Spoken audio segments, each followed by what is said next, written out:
Қолөнершілерге қашанда қолдау қажет. Өйткені бұл бір жағы қазынаға қомақты қаржы құюдың тың тәсілі. Ал сарапшылар ішкі нарықта домбыра, кәдесый, ағаш астау, құрақ көрпе, ұлттық зергерлік бұйымдарға сұраныс артқандығын алға тартады. Осы орайда өңірлік қолөнер шеберлерінің басын бір арнаға қосқан орталықтың ашылуы оңды болған сыңайлы. Айталық, ашылғанына небәрі бір айдан асса да сөреге қойылған сәнді заттарды сатып алушы да, тапсырыс беруші де күрт көбейген.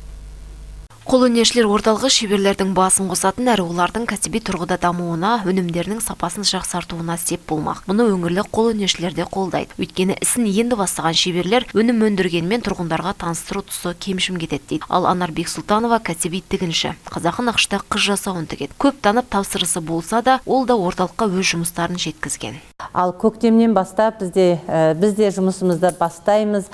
Жаңа идеялар, жаңа тапсырыстар дегендей, осылай бізде көбінесе көктем, жаз, күз осы мезгілдерде жұмысымыз өте жақсы жүреді. Мына өсіріп отқан ұл қыздарымызға біз тек жұмыс істей білетінімізді, мына ата-бабаларымыздың ісін жалғастырып келе жатқанымызды дәріптеп, ол бізден келмесе қайдан келеді? Оны шетелден ешкім әкелмейді. Оны мына отырған сізбен біз жасаймыз. Қызығушылығын кәсіби түрде жетілдірген жанның бірі Кәмшат Елубаева. Ол да тігінші. Сонау 2001 жылдары осы іске білексіп ана кіріскен. Қазір отбасымен бірге теріден киім кешек тігеді. 10 жыл болды осы тігінмен айналысып келе жатқаныма.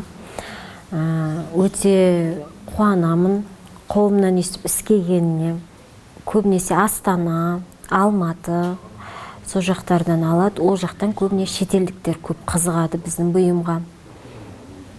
Таза теріден дайындаймыз. Ұлы жібек жолы бойында орналасқан тараз шеберлері орта ғасырларда да өз қолөнер туындыларымен танылған. Ал енді қолөнершілер орталығында 40-тан астам шебер өз жұмыстарын көпшілік назарына ұсынып отыр. Көз жауын алатын тауарлар тез сатылып, сұраныс артқан. Ең бастысы шеберлер орталықтан орынды жалға алмайды дейді орталық мамандары. Жақсыберген, Әділбек Самалеков.